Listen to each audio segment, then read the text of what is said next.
up in the morning edition, the nation prepares to bid farewell to a fallen Chief Justice. The Minister of Health returns to court in a special weekend sitting, and a young man in the fight of his life appeals for help.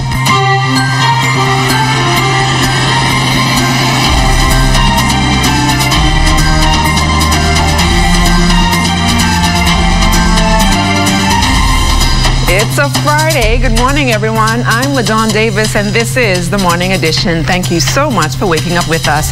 It's a somber day in the legal profession, and due to a state funeral for the late Chief Justice, the Honorable Stephen Isaacs, your downtown commute is being adjusted. Sieska Adderley is live with those traffic changes. Good morning, Sieska. Good morning, one and all. We actually are coming to you live from downtown Nassau. We come to you this morning on a sad note as we prepare for the funeral of the late Chief Justice Stephen Isaacs. And as a result, your morning commute may have to have some adjustments if you travel normally through the downtown area. But here to tell us about those road closures and adjustments that commuters will have to make is Corporal Decore Barr from the Traffic Division. Good morning, Corporal Barr. Good morning, Sieska. Good morning, Bombers. Now, the late Chief Justice Stephen Isaacs, as I mentioned, will be laid to rest at Christ Church Cathedral just behind me, and his body lies in state just ahead of us. So how will that impact morning commute? Okay, the way that would impact the morning commuters is that we're going to have some road closures in place. The Bay Street area would be closed from 8 a.m. until the duration of the service. Christ Church Street, where Christ Church Cathedral lies, would also be closed for the day until the duration of the service. Okay, so how important is it to have these road closures for a sad and historic occasion all at once? Well, it's very historic. You know, we're going to have some persons who would want to recap on this event, and with them doing that, they're going to want to take some pictures and videos and what's not. So it's important in that aspect, as well as for the procession. We're going to need a clear path on the streets, and we wouldn't want to cause any additional hindrance by traveling on a busy road with a large procession. Therefore, we'd use the road closure to divert the traffic around this area so that we could have a clear path to where we need to get to. So can you let us know those diversions that commuters will have to take as a result of this state-recognized funeral? It's not a big diversion. Like I said, the main Bay Street would be closed. So anyone coming into this area, they just have to travel around the wharf, Prince George Wharf, back onto East Street to continue east. Now, I see the barricades are up, obviously, because of the road closures. But are you finding people not adhering to the barricades and making their own adjustments? Yes, we have some persons who would want to adjust. I guess they feel, I can't say what it is, but some persons we found for the morning has already moved or opened the barricades that are in front of their business establishment or their place of employment and still attempting to park. I'll advise those persons not to do that. The police erected those barricades for a reason. We just want to, it wouldn't be a continuous thing. This is just for today's sake. We'd ask that you respect the family and the erection that the police put in place and leave those barricades. If we find closer to our start time that these vehicles are still there, then we'd have to take some additional action, possibly towing these vehicles. Is there anything else you want to share with motorists at this time? Same as usual. Drive, don't do anything else while driving. Pay 100% attention to the road that you're driving on. Pay special attention to pedestrians and drive while secured by a seatbelt. All right. Thank you so much. That was Corporal Decore Barr from the Traffic Division. As of 8 a.m., this area will be closed, so take note. Do not travel in this area until after the funeral service. And in the meantime, make those necessary adjustments. Back to you in the studio, LaDawn. Some great tips there, Sieska. Thank you. Elsewhere, your commute could be hampered by scattered showers in the forecast. And to tell us more about weather conditions on the outside is Chief Meteorologist Basil Dean. Good morning, Basil. Good morning, LaDawn. Yes, the atmosphere remains unstable, and we have most of the convectivity, the stronger ones, very much west of Andros. But as the day wears on and the installation sets in, we can anticipate one or two of these showers and thunderstorms moving inland. So be wise to keep those umbrellas handy. Outside of our studios, mostly cloudy, temperatures 73 degrees degrees.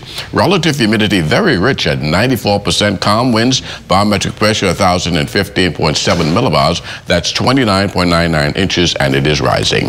Temperatures around the islands this morning, 78 degrees in Green Toll Key, also Freeport, Grand Baham at 78, Marsh Harbor, Abaco, another 78 as we go into the Berry Islands, 81 degrees, 81 also in Allenstown, Bimini, 80 in Harbor Island, Rock Sound, Eleuthera, Otterstown, Kid Island, all at 80s. Staniel Key at 79, 79 also in Kemps Bay, South Andros, Fresh Creek, Central Andros at 78 degrees. In San Salvador and Rum Key, 80 degrees, 80s also in Crooked Island, Clarencetown, Long Island, Betsy Bay, Maguana, and Ragged Island, also Matchetown and Agapop in another 80 degrees. In the Turks and Caicos Island, they have a temperature of 82 degrees. And your boating forecast for today in the northwestern islands, light and variable winds with very flat seas. They're going to be around 1 to 3 feet over the ocean. Low tide will take place at 11:18 this morning. The high tide in the afternoon at 5:39. And for the central and southeastern islands, it will have a southeast flow at 10 to 15 knots and the wave heights 2 to 4 feet. That's going to do it for your first look at weather, the morning edition. Stay tuned. Your forecast for today tonight is still ahead.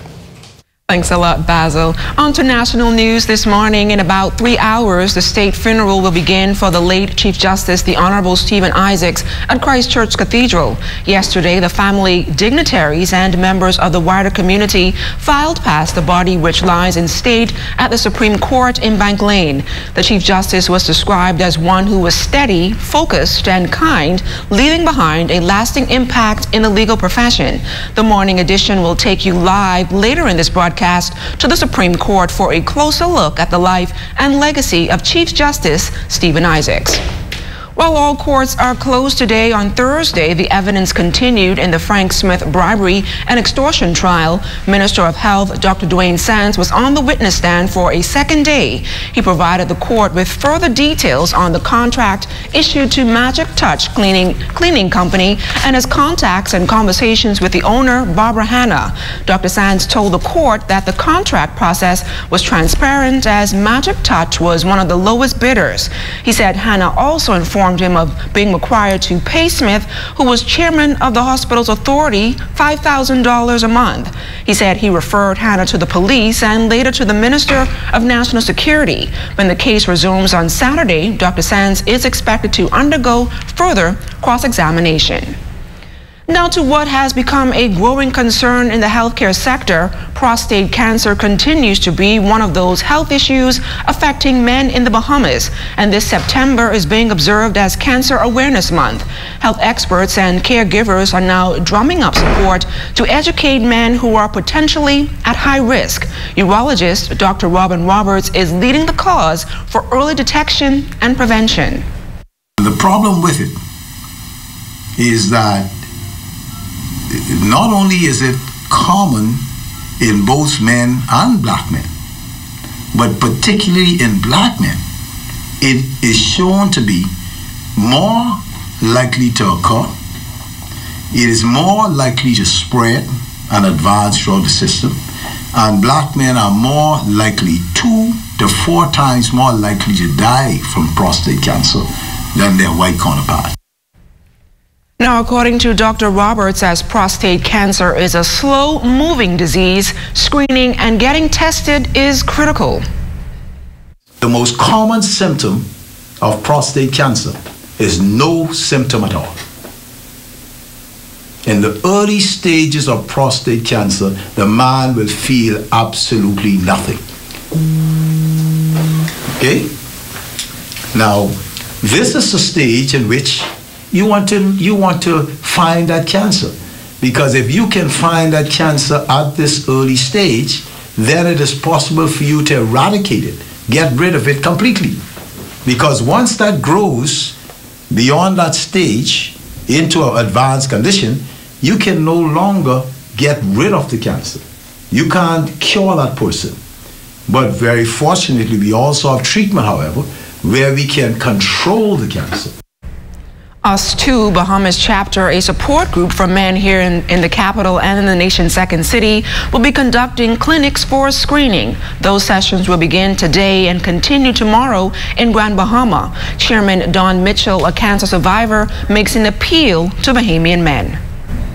Nobody should die of prostate cancer in a developed or developing country. Yet in the Bahamas, even as the mortality rates are trending down in other countries, in the Bahamas, we're seeing far too many cases of advanced prostate cancer. So I'm saying to them, get screened annually and do the follow-ups that are necessary for your health to be good again, because prostate cancer is not a death sentence.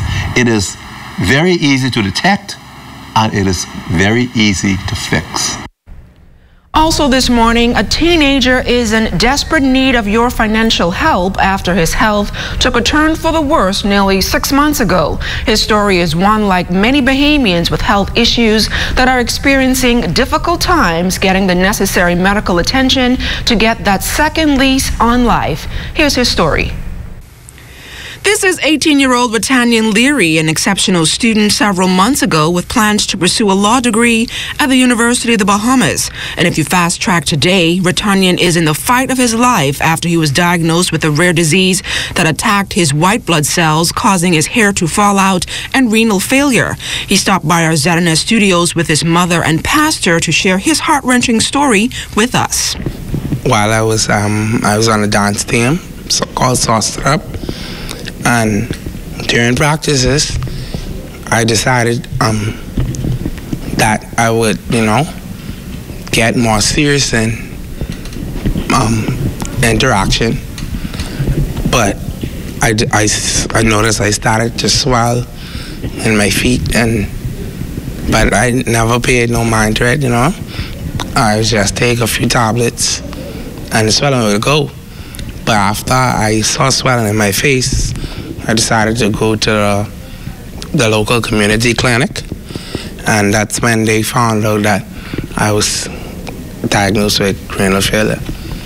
The Abaco native who was confined to a wheelchair does not have medical insurance and had to relocate to New Providence to seek further dialysis treatment 3 times per week. He revealed to ZNS News that he recently discovered a rash on his arm and had to take an emergency doctor visit last week. I live over here now because the dialysis center in Abaco, the type of catheter I have, they don't operate with it over there.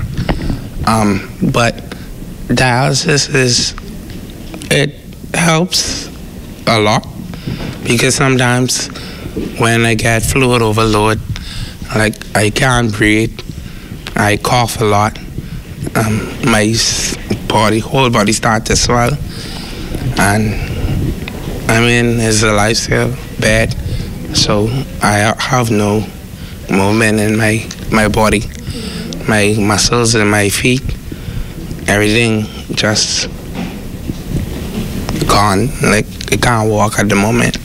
Now, to save Ratanyan's life, he would need $200,000 to get that urgent medical procedure performed by doctors at the Cleveland Medical Center in Miami, Florida. He made this appeal for help. Appreciate it if persons could lend a helping hand and assist me with getting the necessary medical treatment I need, because it's hard. It really is. What a sad story there. Now, if you want to make a financial donation for Rayaton's medical expenses, you can do so by contacting his mother, Coretta, at 458-9836. And we're also live in downtown Nassau at the Supreme Court, where the late Chief Justice lies in stake. Sieska Adderley is standing by with what's happening down there. Good morning, Sieska. Good morning. We're coming to you live just outside of the Supreme Court, where just the body of the former Chief Justice Stephen Isaacs lies in state. Well, here to tell us about the man he was and the legacy that he leaves behind is someone that worked very closely with him, and that's one of the deputy registrars of the Supreme Court, Constance Delancey. Good morning. Good morning. I know it's a somber day, but just talk about the life of the former Chief Justice and the impact he's had on your life. The former Chief Justice is one of the keenest minds, legal minds here in the Bahamas, and he will be dearly missed. You're talking about a man who was called to the bar in 1982, and he would have entered into public life as a deputy registrar, the post that I presently hold along with several others, back in 1994. And he's always been well respected by his colleagues.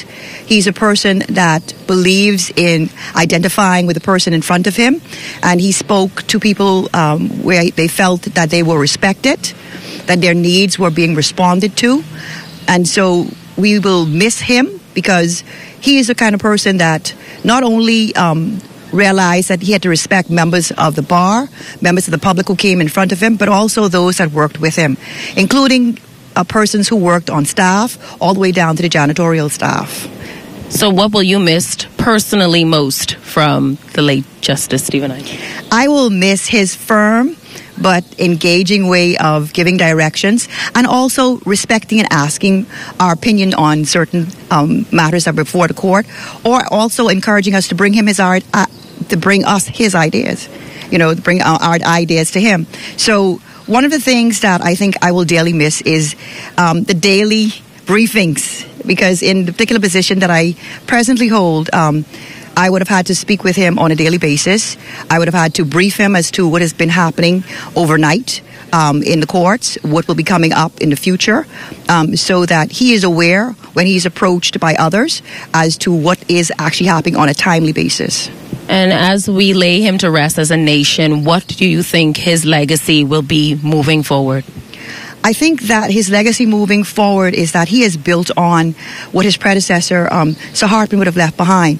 The need to encourage officers of the court to update their knowledge, to be abreast of current developments in the law, and also to encourage us all to be better case managers so that we can avoid the backlog. That was one of the things that he wanted to tackle.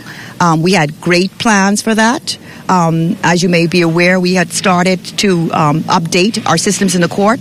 We had installed the audio-digital recording system in our magistrates' courts, as well as our 10 criminal courts, and that was geared towards backlog. We had also come up with a very aggressive plan in terms of updating our systems within the court. So we mostly will miss the fact that we had that captain who had that enthusiasm and that vibrancy to bring to the bench to make that happen. But we're not going to let that fall away. We're going to build on that, and I am certain that whoever takes over the position of Chief Justice of the Commonwealth of the Bahamas will build on that legacy. It's a very strong one, a very strong foundation. Thank you so much. My condolences and all the best to you and the legal fraternity.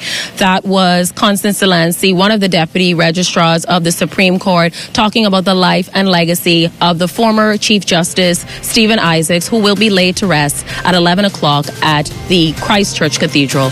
Back to you in the studio, LaDawn. Thanks, Sieska. Well, what a legacy he will be leaving behind.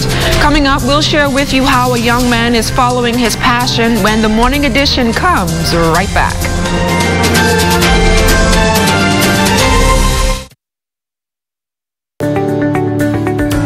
If you own a portfolio of securities within a brokerage account, like stocks, bonds, or mutual funds, you can access a hassle-free loan, known as a margin loan, based on the value of that portfolio. Your investment portfolio is essentially used as collateral for a cash loan. And the benefits are numerous. Simple and straightforward application, quick turnaround, a more competitive interest rate, no requirement for monthly payments. Contact us for more information on margin loans. We live in a hurricane zone, so safety, security, and protection of our homes and businesses is very important. That's why We Buy, You Sell, the Hurricane Impact Window and Door Specialists, offers 100% fully laminated hurricane impact windows and doors designed to withstand all category storms. Our prices are 30 to 50% lower than our competitors. We also sell porcelain, mosaic, and plank tiles. Visit our showroom and let our trained, certified staff cater to your needs. We Buy, You Sell, located number 163 Robinson Road in the old Hasties building. Call 324-6427 or 698-1141. Don't get blown away this hurricane season. Visit us today.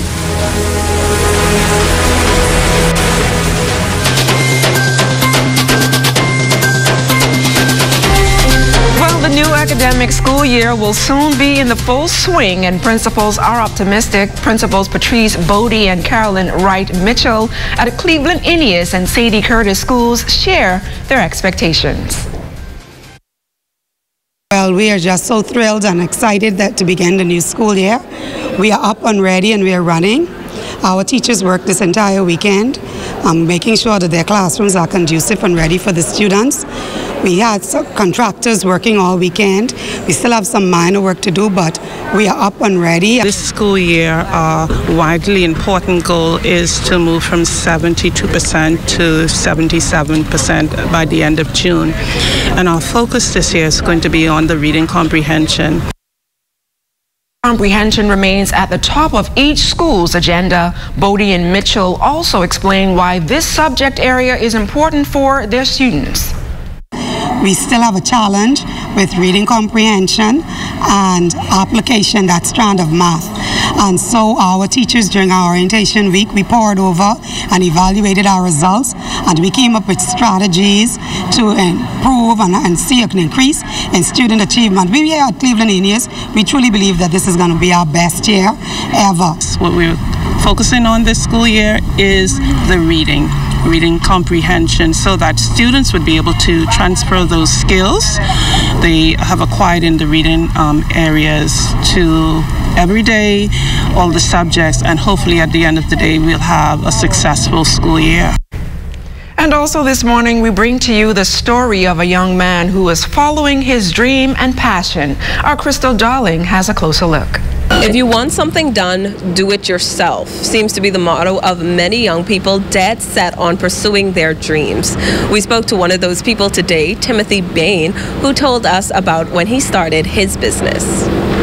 Who that what? Who that?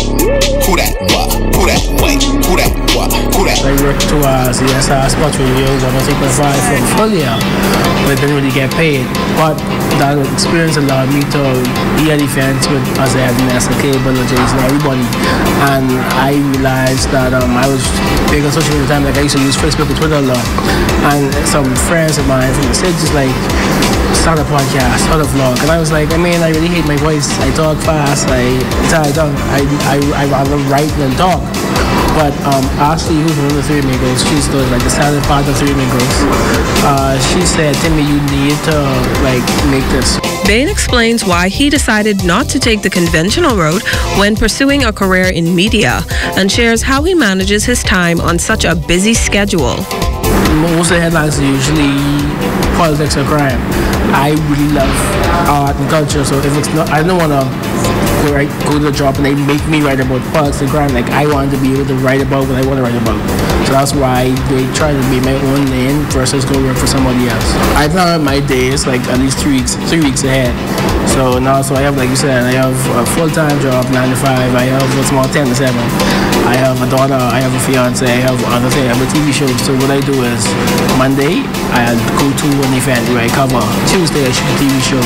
Wednesday, I stay with my daughter. So I try to do between work hours, I try to do as much as I can for the job. We asked the 27-year-old entrepreneur about the awards he's won so far. First, I was Valuation Awards. I won the Vlog of the Year for that. And then I won it again this year, so I went back to back. In October, I won the National Youth Award for my company, Three Amigos Media, for entrepreneurship. And then 2 months later, the award means a lot to me. I won the Bahamas Press Club Award for social media. And I actually said Instagram reporter. And I was like, that's crazy, like that's a traditional award. But they gifted me the award because of my non-traditional, conventional way of reporting what's happening. So those are the 4 awards. Bane was also nominated for the Icon Awards this year, but did not win. However, he says that he's looking forward to trying again next year by working hard and showing off the Bahamas. Crystal Darling, ZNS Network News. Now, Fisher, you're almost about 50, and this month is Prostate Cancer Awareness Month. Talk to me a little bit about how often do you get your prostate checked? Kumbaya, my lord, kumbaya. So you're not able to tell me? Kumbaya, my lord, kumbaya. Good morning, LaDawn. Have a great weekend. What's coming up in sports? Sports is coming up next. Stay tuned, you'll find out.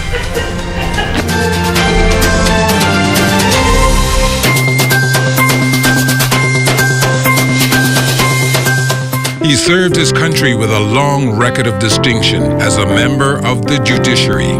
Chief Justice Stephen Isaacs will be remembered for upholding the rule of law, for a firm sense of justice, and for his many stellar contributions in the judicial arena.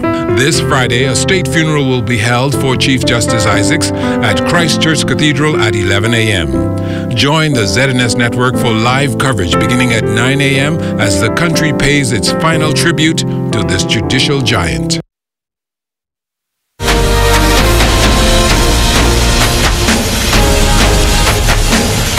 Good morning once again. The government's Elite Athlete Subvention Program coming under review in the last year. A lot of athletes have voiced their concerns after not being paid for the last 2 months. But the news Minister of Youth, Sports and Culture, the Honorable Anisha Roll, assuring them that she is one who gets the job done. As far as I'm aware, for this year, fiscal period, we've already approved, this government has already approved subventions for athletes. As a matter of fact, we met with the Division of Youth yesterday and confirmed that those subventions are being processed to be released to the athletes as soon as possible. And so I just like to get the job done, and I know how important this is for persons to perform well and to be comfortable in doing what they're doing. So I'm behind it 100%. The Houston Rockets team is in the 2-4-2 for some relaxation before training camp begins later on this month. After coming up short to the NBA champs Golden State Warriors in the NBA Western Conference Finals, they are hoping this team bonding does the trick. For Chris Paul and new off-season acquisition Carmelo Anthony, the Bahamas is like home to them. I actually spent a lot of time here on the island. My family's always here. I've been coming here just about every summer since my rookie year, and I don't know, it's just always great. You know, we can work out and train, enjoy a little time together as a team, and then we, you know, you guys as national team basketball gym is perfect. Ideally, exactly what we need for while we're out here.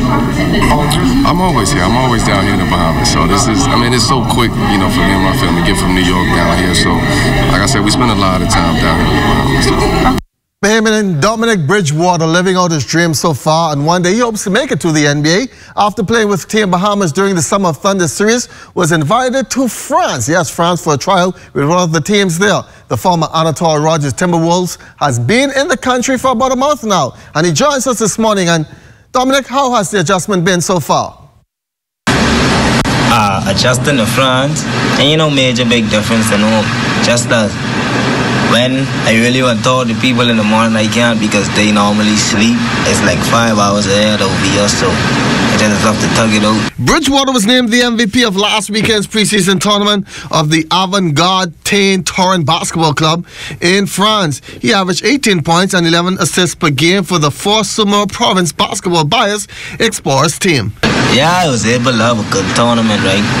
But hard work, I was putting in hard work from I was home, still putting in hard work over here. And I just put my best foot forward when I get on the court. I don't care where I play, so that's why I was able to get the MVP of the tournament.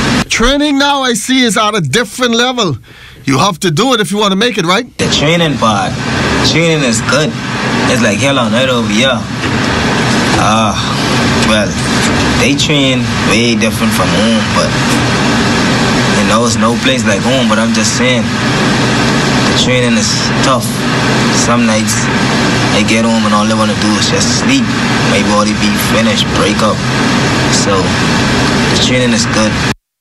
Hopes he take advantage of that opportunity. Rain easing up to allow the New Providence Softball Association to get into playoff games last night.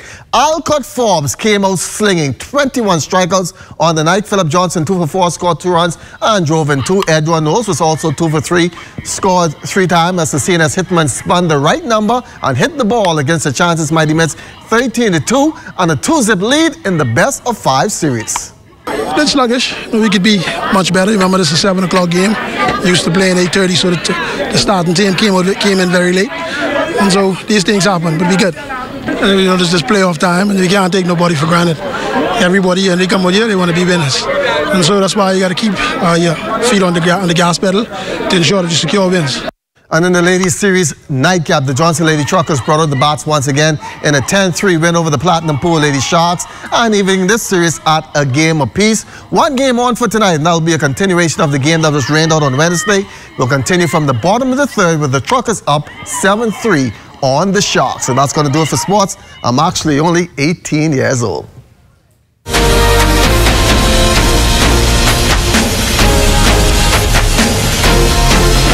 Business owners are excited about ZNS Northern Service Storm Central Hurricane packages because advertising rates are discounted up to 50%. That's right, get 50% off advertising packages this hurricane season from now through November 30th. Call our sales department at 351-3430 or 352-9713 and book your advertising package today.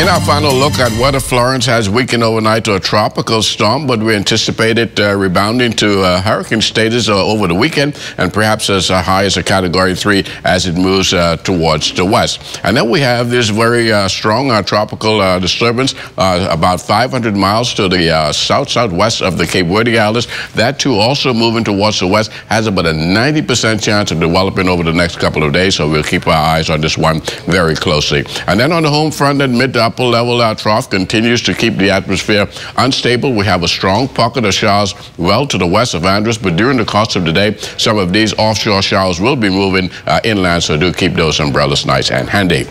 Forecast for today, pockets of showers and thunderstorms in the forecast. Your high temperature getting up to 88 degrees. And tonight we're looking at mostly cloudy with some early showers and thunderstorms. Again, 77 degrees for your low. And your extended weather forecast, showers into Saturday, drying out a bit on Sunday, heading into the early part of next week. But by the middle of next week, we'll see some more showers working their way back into the forecast. LaDawn? Thanks a lot, Basil. And this programming note, tune into the ZNS television and radio network for a live coverage of the state funeral for the late Chief Justice, the Honorable Stephen Isaacs, set to begin at 9 a.m. this morning, which will include a procession and service at Christ Church Cathedral at 11 a.m. And that does it for the morning edition. Thank you so much for waking up with us. Once again, I'm LaDawn Davis. See you right back here on Monday morning.